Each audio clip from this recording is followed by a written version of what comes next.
Join our community by subscribing. Every click helps us share more stories like this one. The introduction.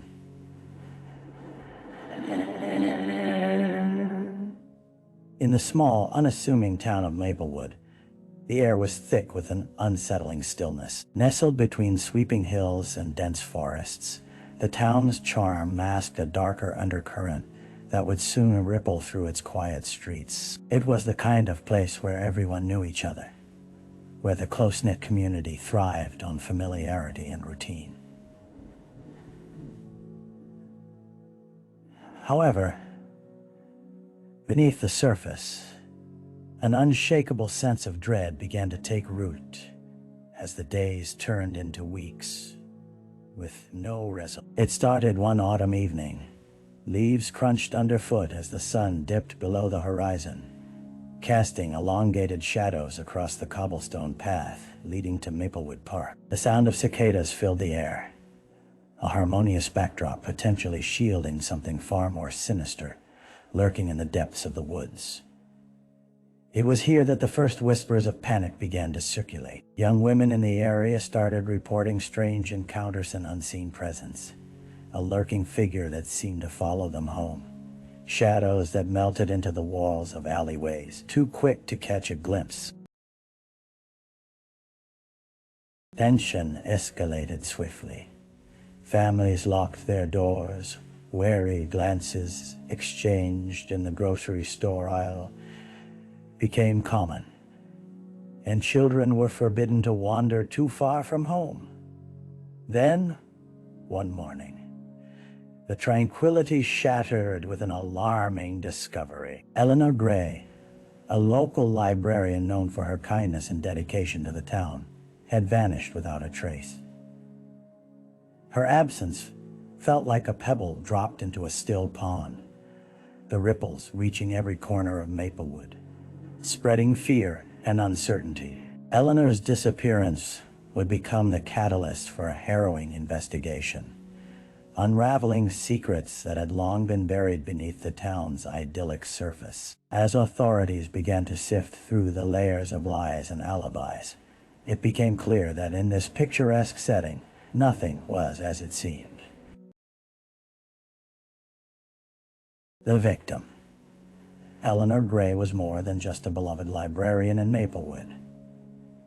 She was the heartbeat of the community. At 32, her life revolved around books, children, and the town's annual book fair, where the joy of reading brought residents together. Her warm smile and welcoming demeanor painted her as a friend to many, her vast knowledge of literature becoming the backdrop for countless conversations and friendships. She lived alone in a quaint, whitewashed cottage at the edge of town, its green shutters slightly chipped but charming nonetheless. Inside, the air was filled with the scent of aged paper and fresh coffee, her book-laden shelves standing as testament to her passion. Neighbors often saw her tending to her small garden, a mix of daisies and sunflowers that brightened even the gloomiest of days. It was the kind of place where laughter echoed and stories were shared.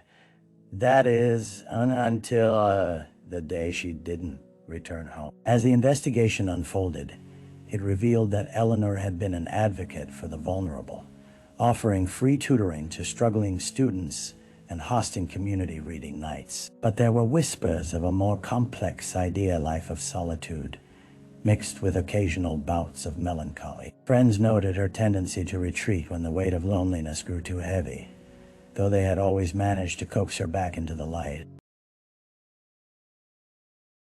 The morning after her disappearance, an unsettling truth emerged. Eleanor had left a note on her kitchen table, its content cryptic, suggesting fears she had never voiced openly.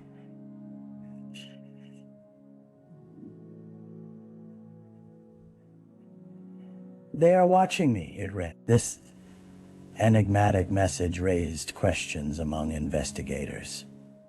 Had she felt threatened?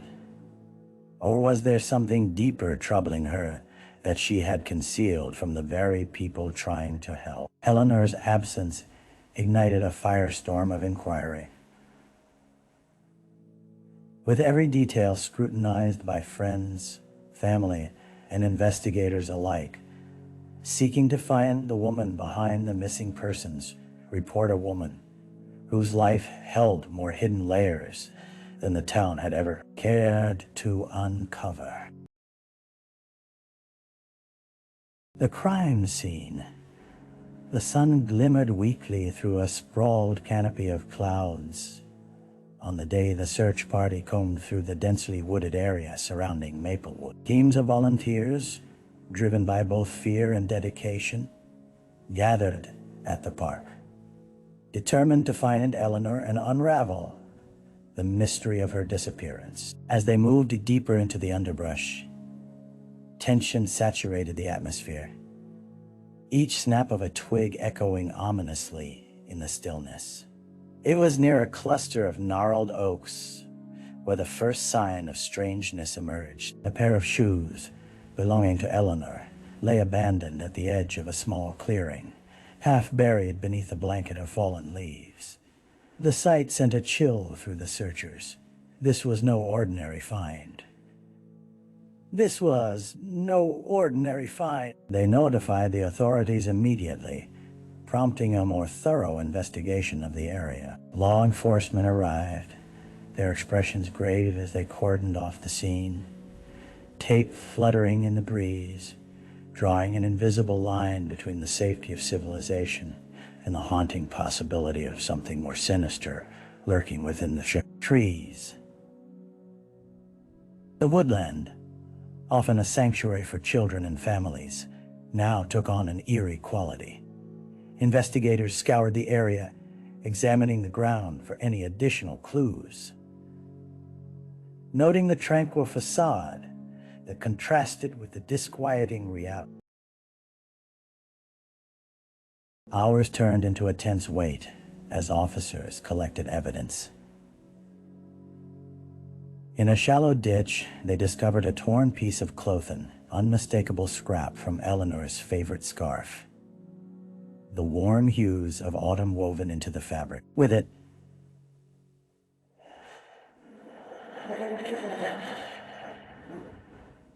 a discarded paperback novel lay. One Eleanor had recently checked out, its pages creased and spine cracked. Was this a clue or merely a coincidence?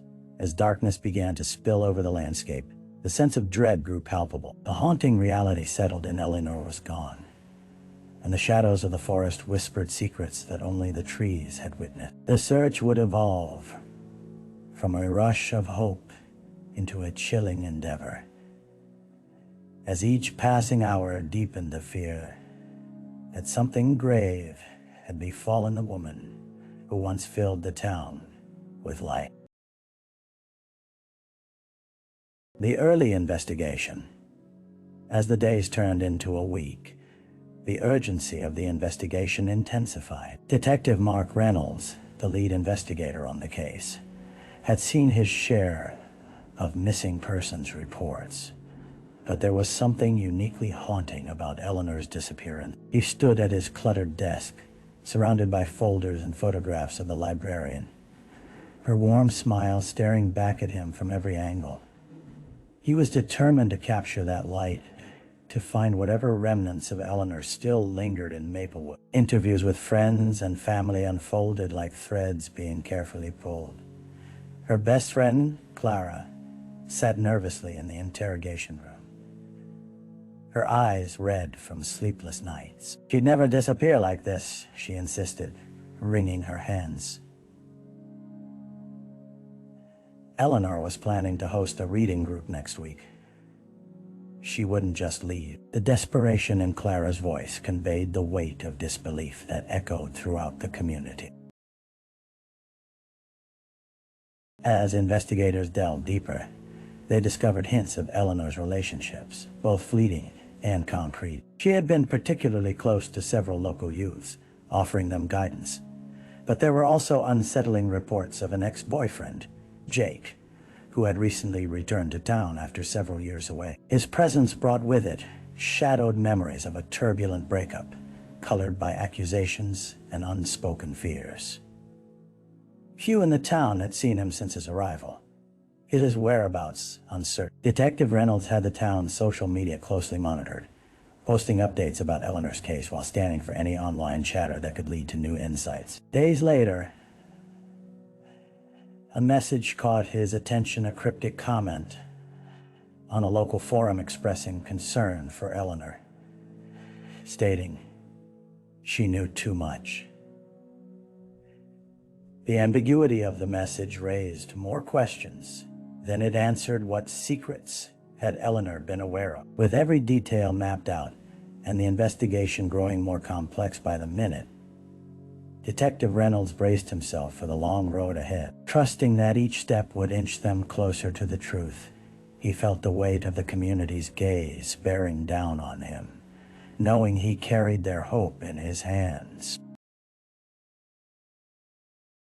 That ends. As autumn progressed, Maplewood's picturesque facade began to erode under the weight of unresolved tension. The trees that once flaunted vibrant colors now stood bare, mirroring the bare hope felt by the community. With each passing day, the search for Eleanor Grey stagnated, leading the investigation into a maddening cycle of dead ends and unanswered questions.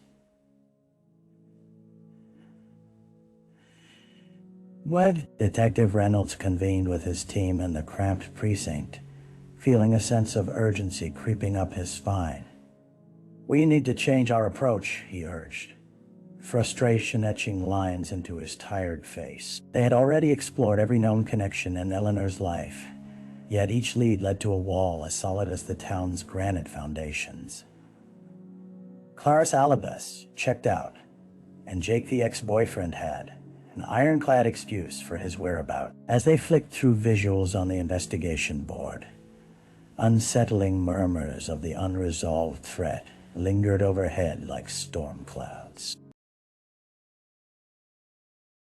Digging deeper, they decided to focus on the surveillance footage collected from around town. As the officers scrolled through the grainy frames, they spotted Eleanor on the last day she was seen, leaving the library, her usual set of books tucked under one arm. The footage revealed her stopping briefly to speak with a shadowy figure lurking just outside the frame.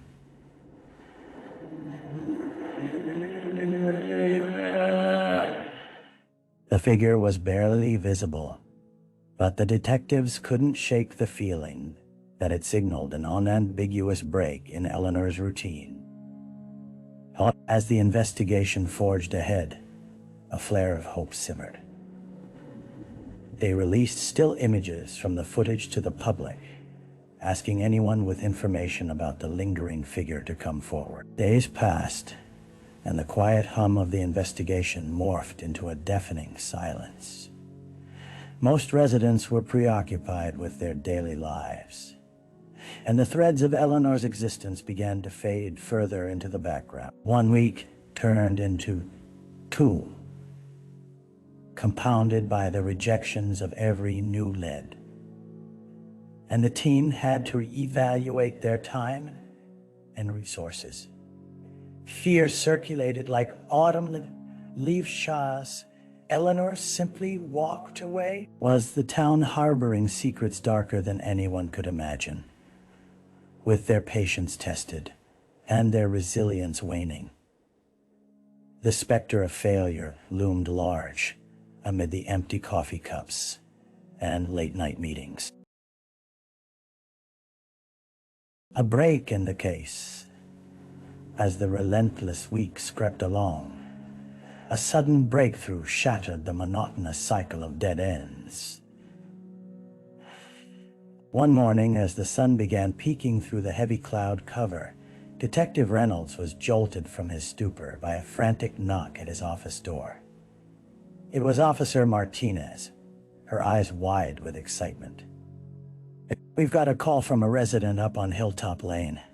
They saw something unusual the night Eleanor went missing." Hilltop Lane was a secluded stretch of cobblestone that wound its way above the town, comprised of sprawling homes nestled among the trees. The anticipation coursed through Reynolds as he followed Martinez out of the precinct, heart racing with the prospect of new information. When they arrived at the modest white house at the end of the lane, Reynolds was met by Mrs. Anderson, an elderly woman known for her observant nature. "I saw a car parked near the woods that night," Mrs. Anderson recounted, her voice trembling but firm.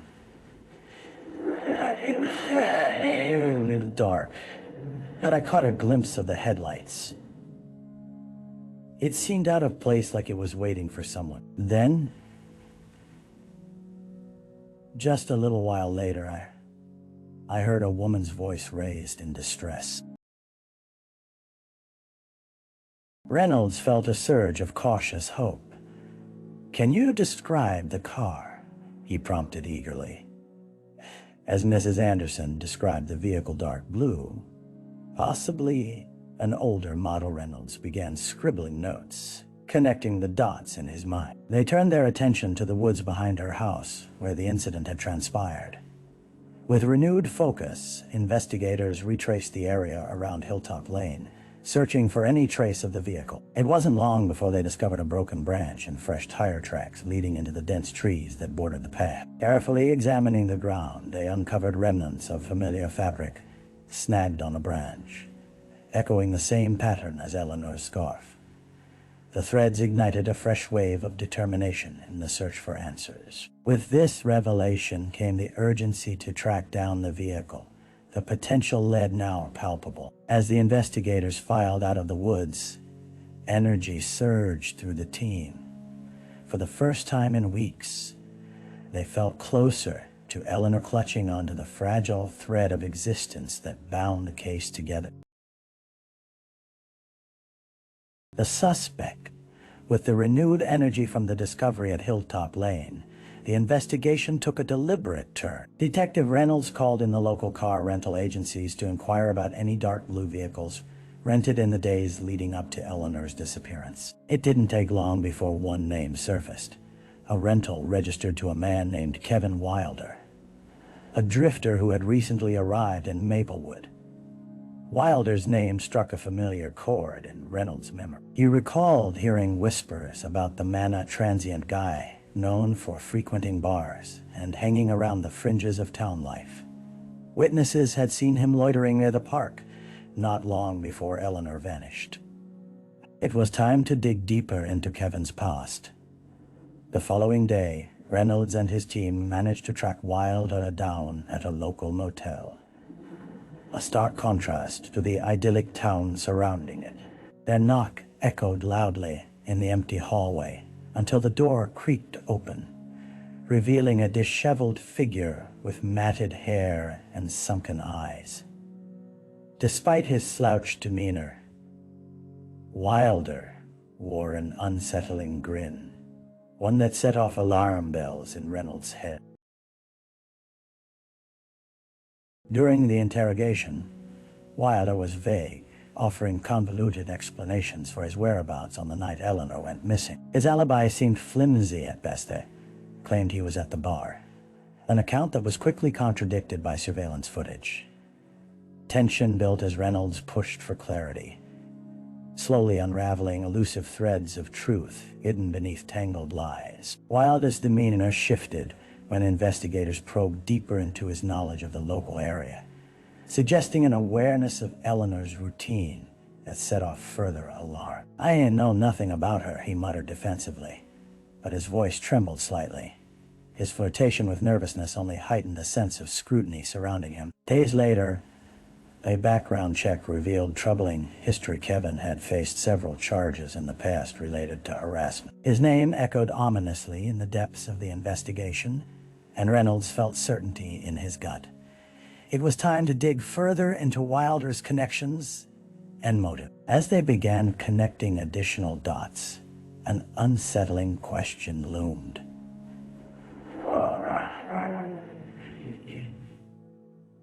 Could he be the embodiment of the threat Eleanor had referenced in her final note?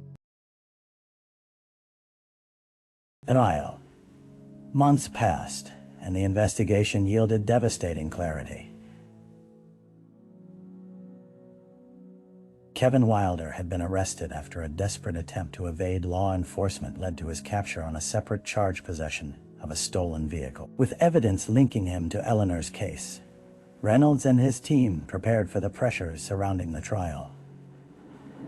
The courtroom buzzed with muted whispers as the community packed the gallery, eager to witness the proceedings unfold. The weight of anticipation pressed against the walls as the judge entered, the gavel striking down, silencing the murmur into a stillness thick with tension. At the defendant's table, Wilder sat, an unsettling sheen of sweat glinting against his gaunt face, a specter of the man who once roamed the town freely. Prosecutors laid out the timeline of events with meticulous detail, presenting photographs from the investigation that illustrated the horrifying connections between the suspect and the crime. Testimonies from witnesses, including Mrs. Anderson, followed, each voice revealing bits of Eleanor's last steps and her tragic fate. The wall seemed to close in, rendering the once vibrant hope of finding her alive into something darker, something irreversible.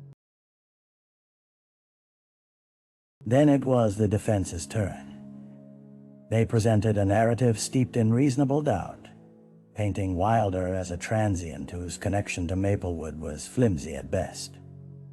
There's no direct evidence linking him to Eleanor's disappearance, the defense attorney argued, leveling his gaze at the jury. He highlighted inconsistencies in the eyewitness accounts, suggesting that suspicion alone wasn't enough to establish guilt. Despite the defense's attempts to undermine the prosecution's case, the emotional weight of the testimonies seemed to resonate deeply within the jury. As the trial progressed, it was hard not to feel the specter of Eleanor's absence looming over every statement, a reminder of the vibrant life extinguished too soon. After several grueling weeks, the jury was sent to deliberate. Tension hung heavily in the air as everyone in the room held their breath, waiting for a resolution to the haunting mystery that had gripped Maplewood for so long. When the verdict was finally announced, it reverberated through the courtroom, a piercing clarity trailing behind it. Guilt had been established, and in that moment the community sighed, carrying on the memory of the woman they had lost, the echoes of her story forever etched into the town's history. The aftermath. Leaving the community of Maplewood in a state of fragile peace. Overcast skies mirrored the weight of collective grief that lingered like a shadow over the town, a harsh reminder of Eleanor's absence. In the weeks following the verdict, the streets felt quieter, the warmth of autumn giving way to the bleak chill of winter, as if nature itself mourned the loss of the beloved librarian. Eleanor's family held a memorial service in the quaint town library, where radiant sunbeams filtered through stained glass windows, illuminating rows of books that had once housed her spirit. The community gathered in remembrance, sharing stories, laughter intermingled with tears, a reflection of her lasting impact. Clara stood at the podium, her voice trembling yet resolute. "Eleanor was a light," she declared, "and though she will never return to us, her passion for life will never fade." Despite the support surrounding them, the community bore underlying scars, reminders of a fear etched into their shared experience. People whispered behind closed doors about protective measures and knowing one another's whereabouts, a lingering anxiety that stripped away the innocence Maplewood had previously basked in. Businesses adapted by installing surveillance cameras and creating safety networks, fostering a neighborhood watch that swept across the community like wildfire. As the winter months dragged on, Detective Reynolds found himself reflecting on the case long after the trial. The weight of the investigation settled heavily on his conscience. Though justice had been served, the outcome couldn't erase the void left by Eleanor. As hard as he had fought to bring truth to light, he grappled with the feeling of imperfection in the system of struggle that haunted him in quieter moments. In the following spring, a tribute tree was planted in the town park, an enduring symbol of resilience for a town determined to heal and rebuild. Flowers bloomed each year, brightening the park and drawing families back to the site where Eleanor had once ignited a love for literature and learning in so many. Though the past would never fully leave Maplewood, the community embraced the importance of honoring Eleanor's legacy, reminding one another of the fragility of life and the strength in compassion. And as the trees rustled gently in the late afternoon breeze, the town could finally breathe a sigh of hope, their stories woven together in a bond, unbreakable in the face of tragedy. Reflection. As the seasons changed, so too did the lives of those who inhabited Maplewood. The town had absorbed the tragedy of Eleanor's disappearance and subsequent death, stitching together a tapestry marked by resilience and renewed purpose. Yet, in the quiet moments, Detective Mark Reynolds often found himself grappling with the memories of a case that had become a constant companion in his mind. Sitting in his office, he reflected on the ripple effects of loss felt throughout the community. Eleanor's vibrant voice, her dedication to inspiring readers, even in her absence, seemed to echo through the halls of the library where she once nurtured young minds. He often wondered about the what-ifs, what more he could have done, what different choices might have led to a different outcome. The haunting weight of such thoughts illuminated not only the darkness, but also the light that Eleanor had brought to her small town. As time passed, Reynolds turned that guilt into motivation, channeling his energy into community initiatives aimed at supporting those vulnerable or marginalized. Workshops promoting awareness about safety and the importance of open communication emerged, fostering a new foundation of trust among the residents. The profound nature of loss urged the people of Maplewood to advocate for change, often leading them to question what justice truly meant. In recognizing their fear, they discovered compassion, growing closer as they navigated the melancholy landscape that had once divided them. Yet, amid the reflections of sorrow, there was also a collective commitment to remember Eleanor not just as a victim, but as a catalyst for change, a guiding star illuminating the path forward in the complexities of life and law.